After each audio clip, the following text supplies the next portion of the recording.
Bueno, qué bendición. Hoy estamos otra vez con mi amigo Raúl. No me voy a animar a decir el apellido completo tuyo, pero bueno, te dejo, Raúl. Que me gustaría muchísimo que me puedas contar un poquito de tu historia, de cómo conociste al Señor, de cómo empezaste en los caminos del Señor y bueno, de todo lo que el Señor ponga en tu corazón que quisieras compartir en el día de hoy. ¿Eh? Adelante. Bueno, hola Agustín, un gusto estar con vos nuevamente y te voy a contar. Mi apellido es Curopatua, Raúl Curopatua me llamo. Eh, Mi entrega a Cristo fue cuando yo tenía 13 años, en el año 81. Fue parte de un proceso, creo que fui un niño de paz, porque estaba buscando al Señor y responde una oración y se inicia un proceso desde los 10 años hasta los 13, donde golpean la puerta de mi casa dos hermanos este, que estaban dando testimonio, buscando también casas de paz y personas de paz en la ciudad donde yo vivía. Y fui uno de aquellos que fueron alcanzados en el tiempo. Indirectamente, porque en realidad leí su material y pude entender el Evangelio, el mensaje. Al poco tiempo comencé a reunirme en uno de los hogares donde ellos se reunían. Había un grupo de hermanos nuevos que estábamos en torno a una mesa compartiendo, aprendiendo del Señor juntos, con una intimidad bastante cercana, un buen discipulado fue. 3 meses después comienzo a asistir a reuniones y siendo la iglesia muy pequeñita, tenía 10 hermanos en aquella época.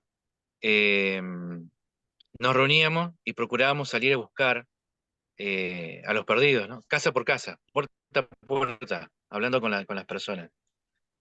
Eh, o sea que fui formado de esa manera, entendí que era mi llamado también hacerlo, compartir el Evangelio. Se lo pedí al Señor, le pedí ayuda para vencer mi timidez, y tener la facilidad de palabra, que él no solamente me diera la palabra, sino que me abriera oportunidades. Y la respuesta fue inmediata, porque pude testificar a mis compañeros de clase, yo estaba estudiando en ese momento. eh, y fue realmente una etapa de mi vida muy fructífera, tomar tanto la iniciativa que se tomaba desde la iglesia como la propia, de estar hablando con las personas acerca de Jesús. Luego con mi esposa fuimos encomendados a la obra misionera en el año 92.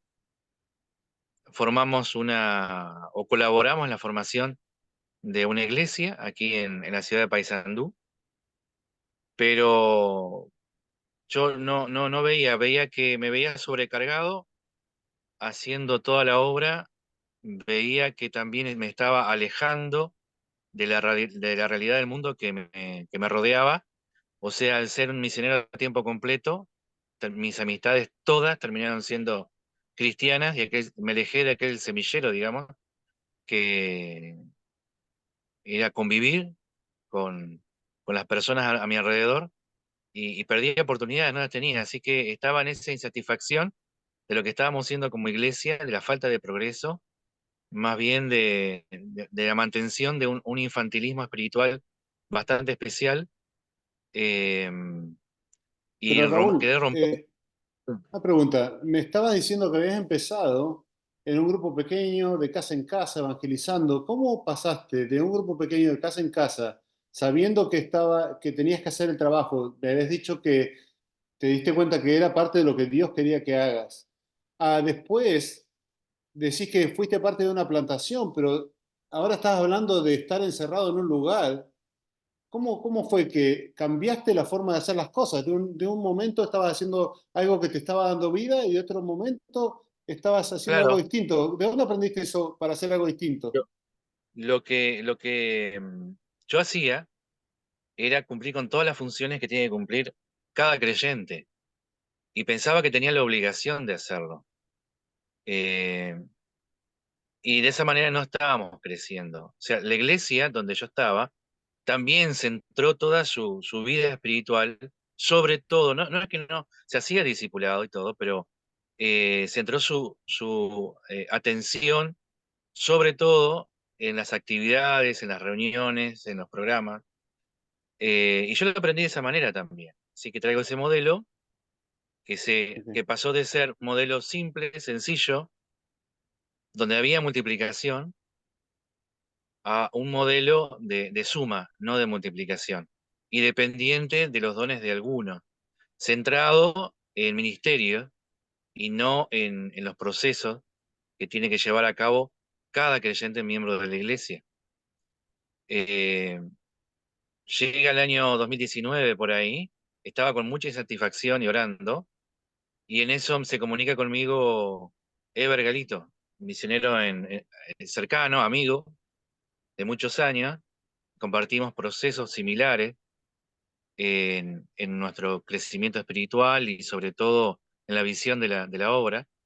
Y él me dijo, ponete en contacto con Ningún Lugar Sin Alcanzar. Fíjate, en internet vas a encontrar material. Yo me puse en contacto indirectamente y, y me explicó acerca de la iglesia simple, en casa, multiplicadora, con un paradigma distinto, pero no lo entendí completamente. Pero la amistad me llevó y creo que el Señor, por supuesto, me llevó a hacerle caso, me puse en contacto y me puse en contacto con vos. Vos me derivaste a un grupo eh, que nos reuníamos semanalmente con hermanos que estaban entrenando y fue antes de la pandemia, unos 6 meses antes de la pandemia, y fue muy oportuno, porque me costó muchísimo entender el paradigma. Yo pensaba que lo que se veía, lo que se testificaba acerca de la multiplicación, de la conversión de personas, la forma de trabajo, no correspondía a un país altamente ateo como el nuestro, en que las cosas se hacen muy lentamente y no dan tanto resultado. Y estaba equivocado, porque cuando fui entendiendo el paradigma de derivar, de delegar, de una obra hecha en la totalidad del cuerpo y no basada en las habilidades, las capacidades, la motivación de una o unas pocas personas en la iglesia. Cuando entendí el paradigma de la multiplicación y creí que era posible acá, simplemente me tiré el agua, lo hice, empecé a usar las herramientas, vi que daba resultado, las herramientas no las aprendí hasta que no las puse en práctica. Yo no aprendo de memoria, aprendo por la práctica, para mí es fundamental. Y reviví mi don, lo que tenía. Además, traté de integrarme a la sociedad en que vivo, entendiendo que puedo ser bivocacional, aunque tengo mis años, pero igualmente, si el Señor te muestra algo y quiere algo, tenés que hacerlo, no importa la edad que tengas. Así que me puse a estudiar, eso me vinculó a toda una comunidad y un mundo que me hizo ver que estaba viviendo en una burbuja que me permitía testificar a gran cantidad de personas. Estaba como en mi medio, pero no solamente para mí, sino que entendí que tenía que entrenar. Es muy difícil el cambio de paradigma una vez que ya estás modelado, institucionalizado, acostumbrado, moldeado a un solo modelo, cambiarlo al de una iglesia simple, donde cada hermano tiene un rol de participación que no se basa en ministerios, en dones específicos, sino que todos pueden hacer todo de una manera de lo más simple posible. Lo puse en práctica, estuvimos orando, conocí una comunidad, eh, un asentamiento rural donde no había llegado nadie. Creo que el Señor lo puso en el camino para que supiera que existían familias que en ese momento, ahora no, esa situación cambió, año 2017 a 2019. Yo tengo contacto con ellos y coincide el aprendizaje, el entrenamiento en las herramientas que manejamos, que son herramientas bíblicas, simples, transferibles, fácilmente transferibles. eh, Al ponerlo en práctica, dio un resultado inmediato.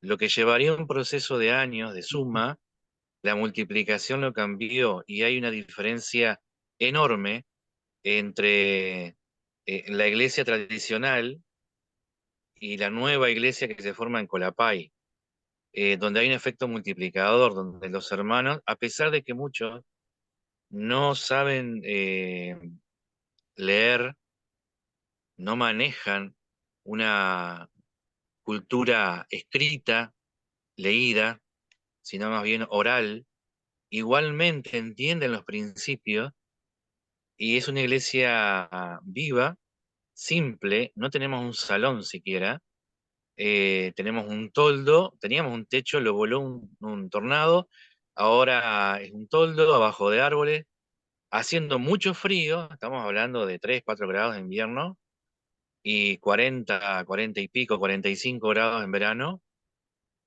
No hace falta porque hay otro calor, hay otra vida, el Espíritu Santo obra con personas que son eh, alcanzadas por todos los miembros de la iglesia, testificando, actuando, aportando de una forma más desestructurada, con un discipulado más íntimo y estando ahora en una etapa en la que está a su cargo y yo me estoy encargando de aquellos que el Señor ha seleccionado como semilla especial, digamos, de esa iglesia, ¿no? Que evidentemente los más obedientes, los más comprometidos, eh, como Pablo discipulaba a Timoteo y Timoteo a hombres fieles y estos a otros, y se genera una cadena, incluso eh, con medios disponibles en ese momento, ahora no, pero en ese momento estaban disponibles medios para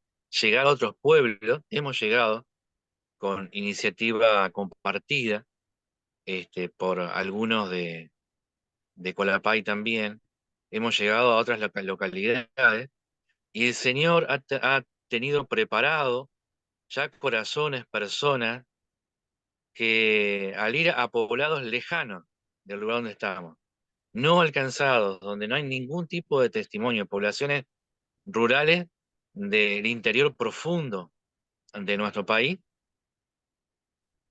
el llegar a una casa, el llegar a una persona que es la indicada, que está esperando, que ha tenido un corazón ya preparado, que ya de alguna manera el Espíritu Santo ha estado obrando con inquietudes espirituales, nos abre las puertas plenamente y se arrepienten y creen. Personas que nos dicen que estaban esperando que alguien les explicara. Eso más de una vez ocurrió. O sea que en este momento se ha llegado a otros pueblos.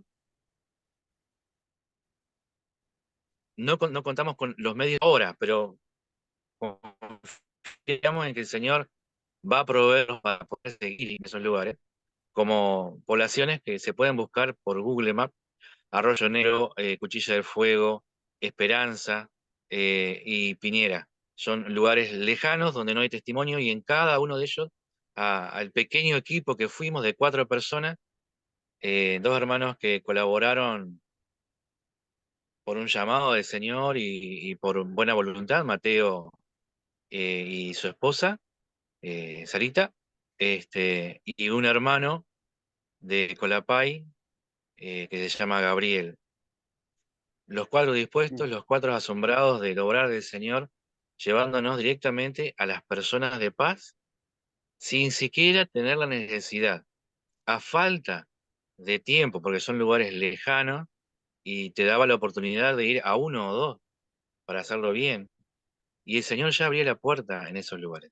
En todos los lugares quedaron contactos. O sea que tenemos eh, em, un lugar que está avanzando, otro que necesita discipulado, que necesita la transmisión y puesta en práctica de los principios que se trabajan en el entrenamiento en ningún lugar sin alcanzar, este, está como en paréntesis, se la espera, que es Arroyo Negro, y otros lugares donde tenemos que seguir.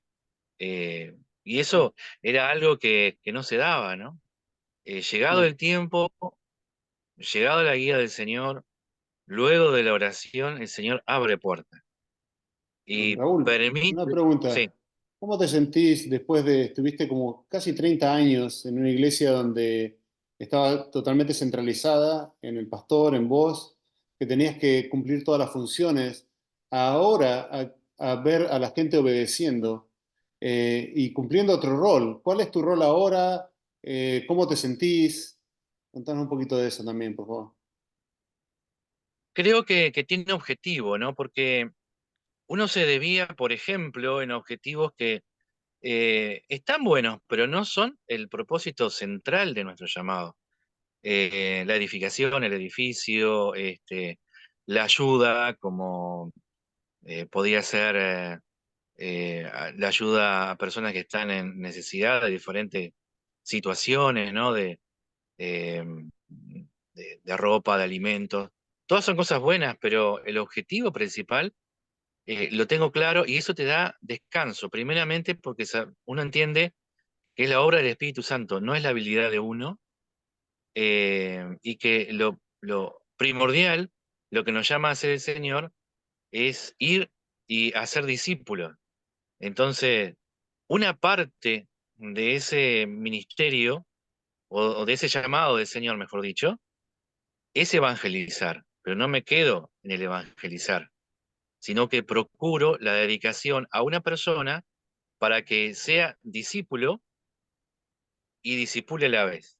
Entonces se genera un movimiento que lo veo este, a través de personas que no solamente escuchan, aprenden para sí, sino que están aprendiendo para sí y para llevar de inmediato, porque es lo que se tiene que procurar, y lo he visto y sucede, a otros también al conocimiento de Jesús y al discipulado. Discípulos de discípulos que hacen discípulos. Es una cadena. Yo lo comparo con la gripe. Bien. Este, Tal vez Y, no es y, una a- buena y ahora, comparación, pero ¿qué? Sí, es por realmente que transmisión. se contagia, ¿no? Claro. Y ahora, ¿qué es lo que estás sintiendo en el corazón? ¿Qué es lo que tenés que seguir haciendo? ¿Cuáles son los próximos pasos a hacer? ¿Qué el Señor te está guiando a hacer? El Señor te amplía la visión, no te deja límites en el campo, porque el campo es todo lo que puedes alcanzar, toda la región donde está, la ubicación de lugares sin alcanzar, y sobre todo, lo que también hago es el entrenamiento en el uso de estas herramientas basadas en una visión como la del Nuevo Testamento. A mí, una cosa que me rompió la cabeza fue el hecho de simplemente pensar el alcance de la obra de Pablo, que no era la obra de Pablo. En 2 años y medio, desde la escuela de Tirano, alcanza entre 8 y 15 millones de personas. Eso realmente me hizo pensar, y al final de su ministerio llega a alcanzar entre 15 y 30 millones de personas. ¿Cómo lo hizo? ¿Con qué medios? Bueno, él no lo hizo. Fue un movimiento que generó. No lo hizo solo, entendió cómo era, no se quedó en un lugar fijo, sino que entrenó a entrenadores que entrenaban a otros. Y plegarme a esto me da un descanso, porque entiendo que incluso las demoras que hay, como en este momento, con medios para hacerlo, tienen que ver con la voluntad del Señor y con la obra del Espíritu Santo. El tener la certeza de que vas a hablar con una persona que ya fue preparada por el Espíritu Santo y que es una persona que a su vez va a alcanzar a otra, porque es una persona especial. Es como Saqueo, que recibe al Señor y alcanza a su barrio, invita a los amigos, da testimonio a ellos.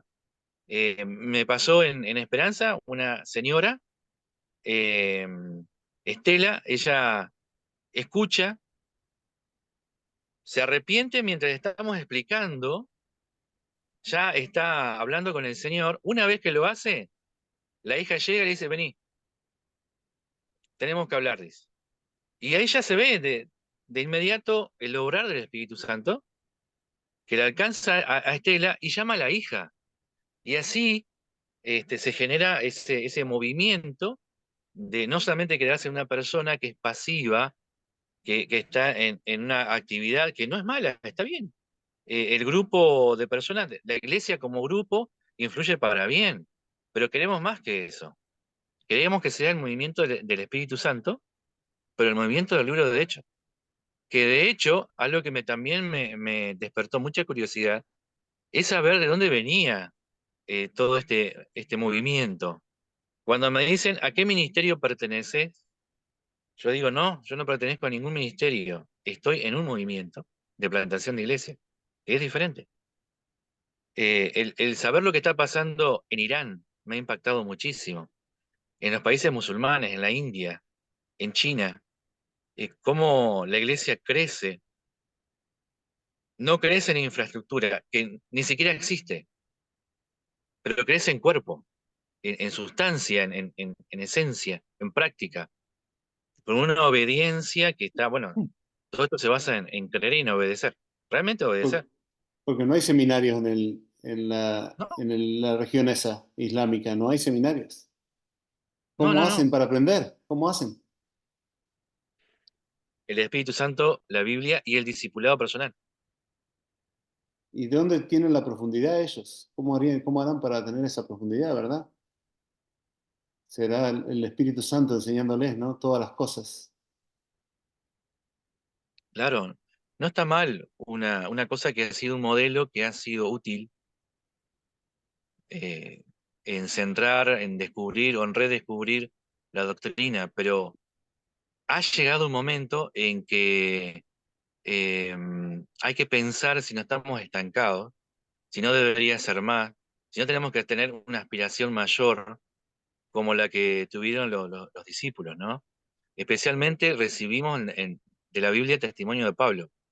Pablo funcionando con pequeños equipos en distintas regiones con una visión que no solamente se centraba en Israel y alrededores, ¿no? Como el norte, como Siria, en fin, lo que estaba cerca, sino que se extiende a todo el imperio, o sea, el mundo que ellos conocían. Eh, eso, y realmente dio resultado, porque se llega al punto de estar en ningún lugar sin ser alcanzado. No quiere decir que todo el mundo se convirtió, pero todo el mundo, de todo el mundo, refiriéndose a eso como una metáfora, este, del mundo conocido, del que se podía escribir, dar testimonio, este, fue alcanzado con el mensaje del Evangelio. Algo que pensaba era, ¿cómo hacían la primera iglesia, ¿no? Pensando en su ejemplo, y en esa multiplicación tremenda de miles de personas que en realidad no se registran porque solamente se registraban los hombres, como se hacía en la antigüedad, entonces no registra todo el tamaño inmenso de esa comunidad de Jerusalén. ¿Cómo hacían para reunirse? Nunca construyeron un lugar de reunión que los centralizara, sino que cómo hacían para hacer todos los días, a toda hora, si no era a través de los hogares donde se reunían. Eh, Hogares que estaban dispersos por todo, primero por todo Jerusalén. Y cuando se centralizaron solamente en la ciudad, el Espíritu Santo mismo los dispersó a través de una prueba enorme como fue la persecución. Y eso lo llevó a exportar el modelo a todo el mundo conocido. Y hubo personas que formaron pequeños equipos que alcanzaban regiones. Eh, no vemos a Pablo dedicando sus 15 años de ministerio en un solo lugar. Mm, Vemos que estaba entrenando permanentemente con la convivencia y con la enseñanza de la palabra, incluso como muy judío, eso, ¿no? Eh, em, el discipulado, es un modelo divino, creo, mm, el hecho de hacer discípulos. mm, Así que bueno, de pasar a pensar en necesidades materiales, temporales, de hacer todo yo, o sea, que todo pasara por mí y que dependiera como si fuera una especie de mini rey de una comunidad, de mi motivación, de que si yo estaba bien o estaba mal, siendo los demás colaboradores de mi visión, sin tener una visión propia. O sea, para que alguien se conozca a Cristo, me llamaban. Y si la Ah, persona se moría o pasaba algo hasta que yo podía ir a verla, ¿qué pasaba? No era la oportunidad que cada hermano tenía que cumplir. No es que no la cumplieran, lo hacían, pero pensaban que si no pasaba por mí, por más que se los explicara, era como que no le daba validez. Y como que luego me depositaban a una persona para que yo me encargara de su vida, cuando en realidad te podés encargar de algunas vidas por un tiempo, pero no de todas las vidas, de 30 o 40 vidas, permanentemente. No es la visión de Dios esa. Entonces me dio también un descanso en Él. Puedo soportar las pausas, puedo esperar en Él, y realmente el que crea la actitud del corazón que va a llevar a la persona a recibir la palabra, a arrepentirse y a creer, es el Espíritu Santo. Entonces, bueno, no es mi habilidad, tampoco es el amén. método. No quiere decir que nuestro método sea el milagroso. Simplemente reunimos la palabra, usamos una simbología que es sencilla, que es replicable, que no es ni bíblica ni antibíblica. Simplemente es simple, es sencilla. Se adapta a la cultura, eh, es fácilmente adaptable, es tan sencilla, tan simple, que a través del dibujo, y si alguien no tiene la habilidad de dibujar, o pensemos en la cultura, que no en todos lados es igual, no en todo el mundo, este, me tocó, por ejemplo, una comunidad que, como decía, no es ni lectora, ni usa la palabra escrita mayormente, pero sí lo oral. La oralidad tiene mucho peso. Ellos, Mm, de todas formas, adquirieron el hábito de leer la Biblia, de escucharla también, porque hoy hay múltiples medios para escucharla, se reúnen en torno a esa escucha de la palabra, y una solución que vos me regalaste, la calcomanía, ok. cada uno tiene una. Me quedé sin, ya no tengo. Ok. Este, Porque ellos, como no dibujan, eso les vino, pero fabuloso, cuando vieron, yo quiero una así, de esta forma, y ellos señalan en la calcomanía, que tiene un lenguaje simbólico muy simple, Mm, muy primario, que te lleva después a poder verbalizarlo, a poder decirlo. Entonces, es muy efectivo. Efectivo fuerte, excelente. ¿no? Instantáneo. Excelente, Raúl. Bueno, te veo bien relajado, bien libre de presión. Realmente ya ahora no es que estás centralizado y eso, bueno, definitivamente ayuda a que puedas hacer el trabajo mejor, levantar a otros y que el reino crezca. No, me parece que nos dijimos que estás en Uruguay, así que bueno, esto no va a ser la primera vez que nos vamos a juntar, Raúl, para charlar, así que la próxima queremos seguir viendo y escuchando el progreso del trabajo ahí y vamos a orar siempre por que el Señor provea lo que se necesita para poder seguir avanzando el reino ahí. Y Él es fiel, así que una bendición, Raúl. Muchísimas gracias por tomarte tu tiempo para poder hablar el día de hoy. ¿Ok? ¿Algunas últimas palabras que te gustaría decir? Bueno, sí, con respecto a lo que dijiste recién de Uruguay, estoy a 15 minutos de la frontera con Argentina. Lo veo muy regional. Estamos a 1.200 kilómetros más o menos, un radio así, de Santiago, de Asunción y Porto Alegre. Porque Uruguay tiene un país pequeño, pero es clave en el enlace con los demás países del Mercosur. Entonces, en ese sentido, creo que el Señor también eligió lugares clave en la antigüedad con rutas que fueran accesibles, rápidas, para poder transportar el Evangelio, ¿no? Así que creo que Uruguay es un buen lugar como para estar trabajando desde allí fácilmente hacia tres países también, ¿no? Como son Brasil, Paraguay y Argentina, incluso Chile un poquito más allá. Gloria a Dios. Bueno, Raúl, Dios te bendiga mucho y estamos hablando, ¿ok? Cuídate mucho. Bueno, Chao, chao. bendiciones. Chao, Chao, chao. bendiciones.